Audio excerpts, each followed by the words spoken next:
Hi, good morning all of you. आज एक छोटा सा टॉपिक हम डिस्कस करने जा रहे हैं।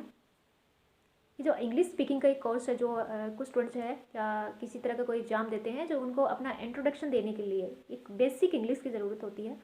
तो कुछ फ्रेंड का ऐसे क्यूरीज आया था कि उसके लिए हम क्या करें। तो सबसे पहले मैं आपको एक बात बोलना चाह रही हूँ कि उसके लिए आप जो है आपके पास कोई न्यूज़पेपर आता होगा। आप थोड़ा सा अपनी इंग्लिश को वहाँ से थोड़ा सा अंडरस्टूड करने के लिए, अंडरस्टैंडिंग आपका कितना है, आपको ही छोटा सा सबसे इजी न्यूज़पेपर आता है टाइम्स ऑफ इंडिया। आप वहाँ से क्या है, कुछ एक पेज को आप पूरा पेपर मत पढ़िए, हम ये नहीं कह रहे कि आप पूरा पढ़िए। वहाँ से वहाँ उसका एक फ्रंट पेज होता है ना, उसकी हेडिंग, मोटी मोटी हेडिंग को आप देखिए और उससे समझने का सोचिए, समझने की कोशिश कीजिए कि स्टार्टिंग के अंदर हेडिंग क्या है और क्या मेरे ये समझ आ रहा है। समझ नहीं आ रहा तो आपका कोई गाइड होगा, कोई होगा आपका ऐसा दोस्त या फ्रेंड, आप उससे उसके बारे में डिस्कस कीजिए।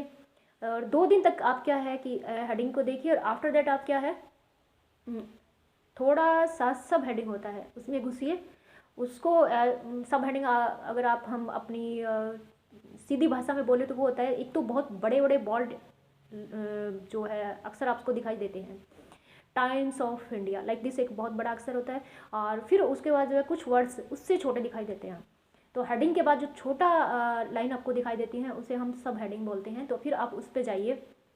आफ्टर दैट थर्ड डे आपको क्या करना है, बीच का जो छोटे छोटे बिल्कुल हमारी मेन न्यूज़ होती है उसमें आपको जाना है। और उसके अंदर क्या होता है कि आपको हम कहेंगे कि मेन पेज जो आता है, फ्रंट पेज आता है, उसका एक पेज ही, एक पेज के अंदर जो ऊपर का हाफ होता है उसी को पढ़ना है, नहीं कि आपको सब पूरा पेपर पढ़ना है। क्योंकि आप तो अभी परफेक्ट नहीं हो ना, आप तो लर्निंग सीखना चाह रहे हो, तो आपको यहाँ से स्टार्ट करना है। और उससे पहले अगर आप किसी दोस्त से ऐसे डायरेक्ट बातें करते हैं जो अंग्रेजी में बोल रहा हो कि what are you doing, what's your name, तो आप शायद कहीं आपको थोड़ी सेम फील हो कि मुझे कुछ आता ही नहीं, मैं इसको कैसे बोलूँगा। तो बेटर वे ये होगा। और दूसरा जो है न्यूज़पेपर हो गया। दूसरा क्या है कि आप कोई एक मूवी देख लीजिए या कोई एक आप बहुत सारे नाटक चल रहे हैं, कॉमेडी चल रही है जिनका सबटाइटल इंग्लिश में आता है। तो आप क्या है ऊपर से, जैसे हम मेरे वीडियो में हम देख रहे हैं, तो हम क्या है कि उस वीडियो को ऊपर से आप वीडियो देखिए और वो सब लाइन जो है ना, उनकी बातों से उस सब लाइन को जो है, जो इंग्लिश में टाइटल आ रहा है उसको आप देखने की कोशिश कीजिए और देखना ही नहीं, समझने की। अब आप सोचते होंगे कि वो तो ऊपर से बोल जाते हैं, मैं तो उस अब पिक्चर ही देखता रह गया। नहीं, पिक्चर को देखिए और आप एक क्या, जब भी वो इंग्लिश का सब टाइटल आता है वहाँ पे आप उसको, जो हमारा कॉमेडी चल रहा है, सपोज करते हैं हम कॉमेडी देख रहे हैं और जो इंग्लिश का टाइटल उसके नीचे आ रहा है, तो हिंदी की कॉमेडी है, तो हम क्या करेंगे, उस वीडियो को वहीं पॉज कर दीजिए जहाँ पे आपको टाइटल दिखाई दिया इंग्लिश का, और उसके बाद उसे पढ़िए, देखिए, फिर वापस से उस वीडियो को स्टार्ट कीजिए। और हम अब वो वीडियो और आगे चला गया, कुछ और बोल गया, कुछ समझ ही नहीं आ रहा। मेरे भाई, आपको कॉमेडी नहीं देखना है, आपको मनोरंजन नहीं करना है, आप तो इंग्लिश सीख रहे हो ना, तो आपको क्या करना है, वापस से वो 10 मिनट की कॉमेडी है तो हमको 10 मिनट नहीं देखना है, हमें क्या करना है कि उसके वापस से जो हमने 2 मिनट देखा था ना, उसी जो अंग्रेजी के टाइटल दिखाई दे रहे हैं उसी वीडियो को 2 मिनट तक देख के वापस से स्टार्ट कीजिए। और ज़्यादा ही आपको प्रॉब्लम हो रहा है तो आप उसे राइट डाउन कर लीजिए, नोट कर लीजिए जो टाइटल आ रहे हैं। उसके बाद उन्हें देखिए वो क्या बोल रहा है उसकी, और टाइटल से फिर आपको ऐसा ऐसा प्रैक्टिस आपको 0 लेवल से आप कर रहे हैं तो आपको कम से कम 5-6 दिन करना पड़ेगा। उसके बाद आपको लगता है कि इसमें मेरा लेवल तो कुछ है ही नहीं, तो आप क्या कीजिए, यूट्यूब पे बहुत सारे वीडियो मिल जाएंगे। मेरी तरह मैं इतना टाइम नहीं दे पा रही, सॉरी, मैं सर्विस करती हूँ, मेरे पास इतना टाइम नहीं होता, फिर भी क्या है कि थोड़ा बहुत स्टूडेंट के कहने से 1-2 वीडियो मैंने बना दिया। तो उसमें आपको क्या करना है कि आप डालोगे English learning videos in simple language, ऐसा आप टाइटल डालोगे तो आपको बहुत सारे वीडियो दिखाई देंगे, और जो प्रोफेशनल वीडियो बनाते हैं वो भी दिखाई देंगे, आप वहाँ से देख सकते हैं। और कुछ तो ऐसे होते हैं जो पैसों में भी अपना क्या है कि क्लासेस देते हैं, तो वहाँ से आप क्लासेस भी ज्वाइन कर सकते हैं। और उसके बाद आपका थोड़ा सा इम्प्रूवमेंट होता है तो आप क्या कर सकते हैं कि बुक्स आती है, रैपिड इंग्लिश स्पीकिंग आती है और इंग्लिश स्पीकिंग नॉर्मल भी आती है, बहुत सारी बुक्स है। अब मेरे पास पढ़ रखी हुई है बट पता नहीं कहाँ का रखी हुई है, मैं आपको एक एक का नाम नहीं बता सकती। मैंने कम से कम 5-6 बुक्स होती है जो अपने +2 के दौरान ही जो है इंग्लिश स्पीकिंग की रीड आउट कर लिया था। तो उसके बाद इतना, क्योंकि मुझे बोन था, मेरा इंग्लिश जो है, मेरे को लग रहा कि मेरे को एक ऐसा कई चीज़ का बोन हो जाता है कि मेरे को बहुत इंटरेस्ट था, तो उसमें है ना हम जो है और ऐसा लेवल अपना इम्प्रूव कर सकते हैं।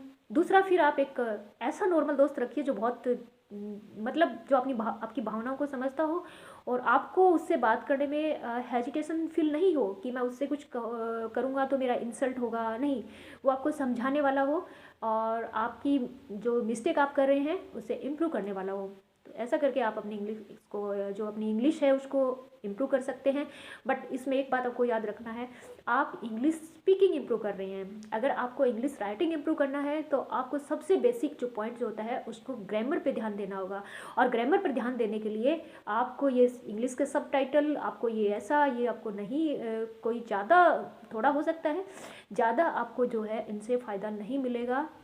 तो इसके लिए गाइज आपको बुक्स पढ़ना पड़ेगा। और बुक्स जो है इसके लिए काफ़ी बुक्स आती है नॉर्मल वे के अंदर। एस सी गुप्ता की बहुत बड़ी इंग्लिश ग्रामर की बुक आती है, अरिहंत की, जिसे हम अरिहंत भी कह सकते हैं, तो आप उसे ले सकते हैं। उसके बाद आप 10th क्लास की 0 to 10th क्लास की कोई भी इंग्लिश की ग्रामर की बुक आप ले सकते हैं, तो उससे हो सकता है। बट उसके लिए तो आपको बहुत एफर्ट्स करना पड़ेगा। और इंग्लिश ग्रामर में तो आपका थोड़ी सी मिस्टेक होगी वो भी नहीं चलेगा। बोलने में आप अगर किसी प्राइवेट कंपनी में कोई इंटरव्यू देने जा रहे हैं या किसी भी फील्ड में आप, तो उसके अंदर आपका थोड़ा बहुत चल जाएगा, थोड़ा बहुत, ज़्यादा नहीं। आप इंग्लिश में हर तरह की मिस्टेक करेंगे। अगर आप आई के साथ ऐसे लिखेंगे कि आई थिंक से एस भी लगा देंगे, या आई स्पीक्स बोलता हूँ कुछ, तो ये बुरा होगा, ये अच्छा आपका रिस्पॉन्स नहीं होगा। सोचने वाला, देखने वाला भी सोचेगा कि ये, इसको बिल्कुल भी नॉलेज नहीं है कि आई के साथ ऐसी एस लगता है। तो इस टाइप से आपका जो है थोड़ा सा नेगेटिव इफेक्ट हो सकता है।